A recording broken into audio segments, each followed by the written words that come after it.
Okay, I'm trying to do an update on the bike. I've got a feeling I'm going to have to do this by voiceover mainly, but let's see.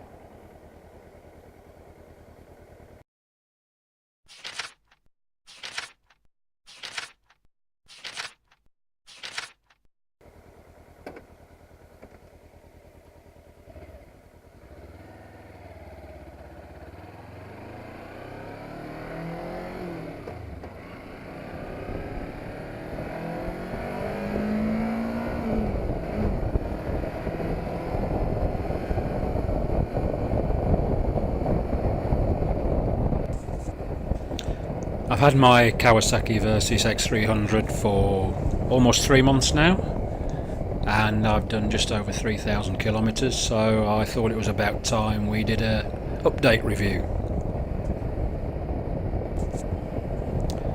Very pleased to say that I've got no complaints whatsoever about this motorbike.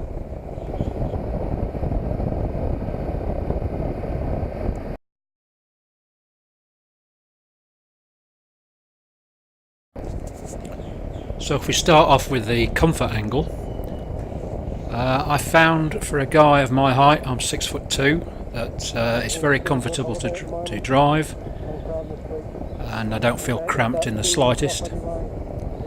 I saw a few people mentioning reviews about the seat being a bit on the hard side, and I have to agree that if you go a long distance it does start to make your bum a bit numb eventually, but for 40 minutes, an hour, something like that, that sort of duration of drive, it's absolutely fine.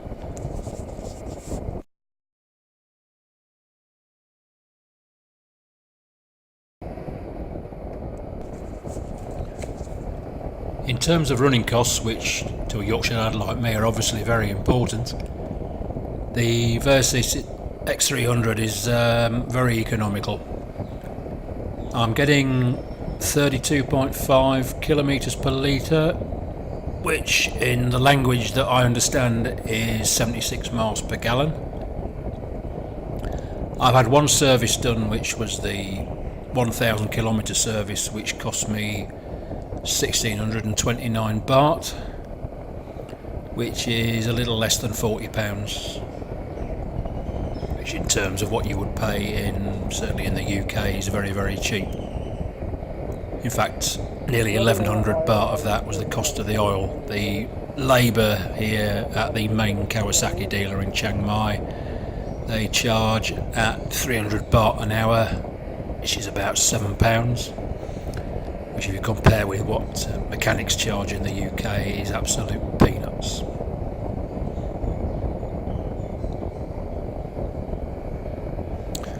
The most expensive service, which is at 12,000 kilometres and 24,000, so 12,000 kilometre intervals, is round about 4,200 baht, which at the present rate is a little bit under £100. So again, if you compare that to UK prices, it's very cheap.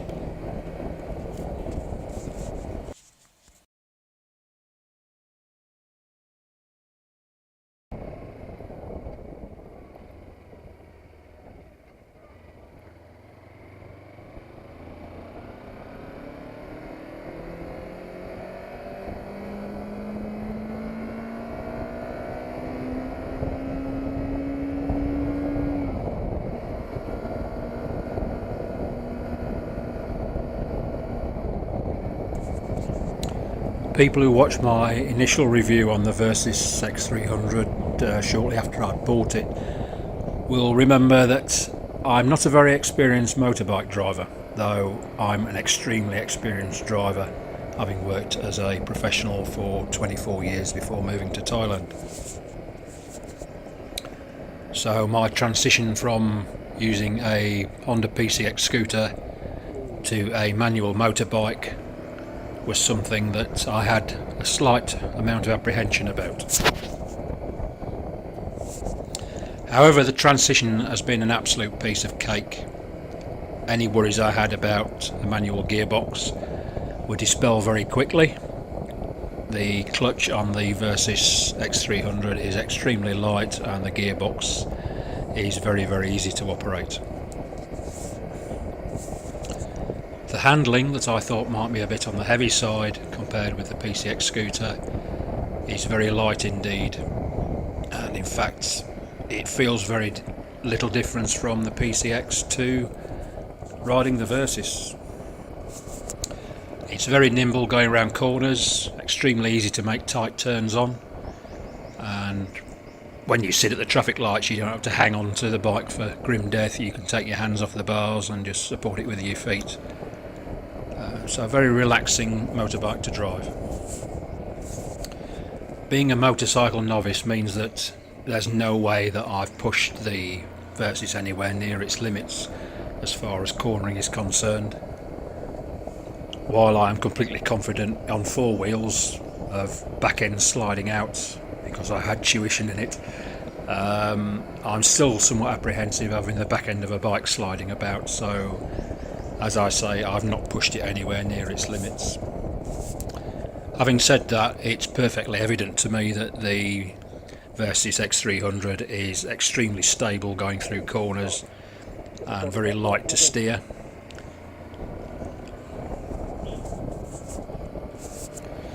So in my opinion, for anybody with little motorcycling experience, this is an ideal bike to get yourself started on.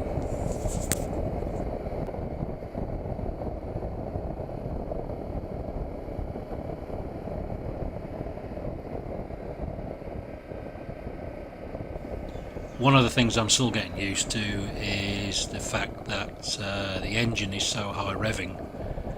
Obviously I haven't encountered anything like that for quite a long time. Many moons ago I had a Toyota MR2 which redlined at 7,800 RPM, but the Kawasaki Versys X300 redlines at 12,000 RPM, and furthermore the maximum torque is around the 8 to 9,000 RPM area. So I'm kind of forcing myself not to change up gear so quickly, and it has its benefits because I'm finding that doing gear changes at 6,000–7,000 RPM are an awful lot smoother than the ones I was having to do at say 3,000 RPM, 3,000 to 4,000 anyway, while I was running the engine in.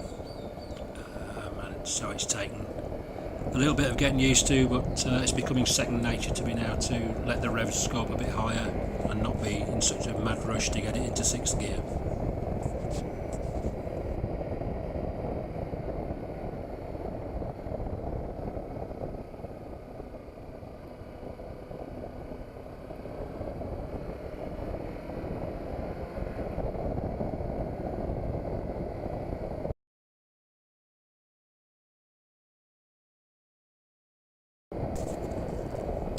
Kawasaki have gone to great lengths to tell people that this is not an off-road bike.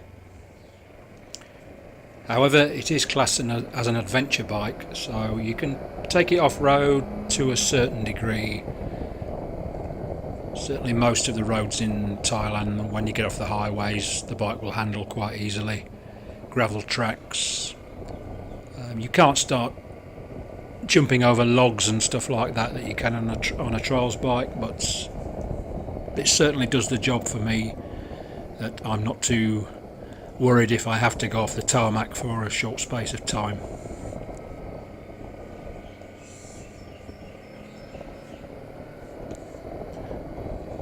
The tyres supplied with the bike, I think, are classed as 80-20, in that 80% road, 20% off-road, and they do the job well enough on loose surfaces so that you still feel pretty safe.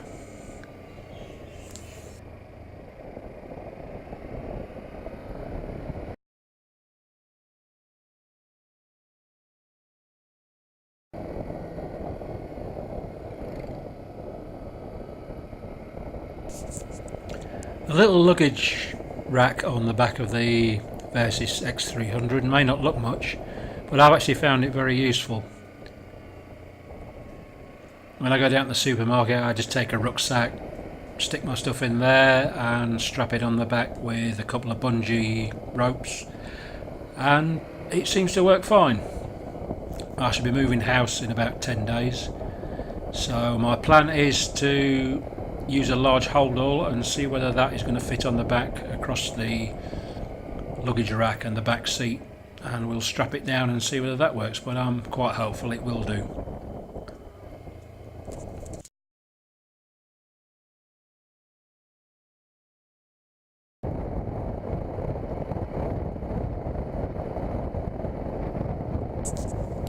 So to sum up my final thoughts on the Versys X300, all in all I'm very happy with the bike that I purchased. I'm not going to sit here and say it's the best thing since sliced bread, but it's probably the best thing for me. For a 6'2", 62-year-old inexperienced bike rider, it's been absolutely spot on for what I need. If I had to be really picky, I suppose I've got to find something wrong with it, otherwise it's going to look really, really biased. I think the accessories side of things is a bit a la Mercedes. Mercedes cars come with very, very little and everything's an extra. And Kawasaki seem to find the same thing with the bikes, like there's no centre stand on the bike as standard, no power point to charge your phone up, which I think a lot of bikes have these days, or they're all extras, and the extras tend to be a bit expensive. Like their own branded luggage is ridiculously expensive actually. But apart from that, I'm extremely happy with the bike. I think, as I probably said when I started this video off, no regrets whatsoever. And as I say, anyone of similar experience, age, build, etc. to me, I think would find it an ideal purchase for them. Once again, thanks for watching my video. Please like, share and subscribe if you've enjoyed it, and I look forward to seeing you again on further videos. Thank you very much.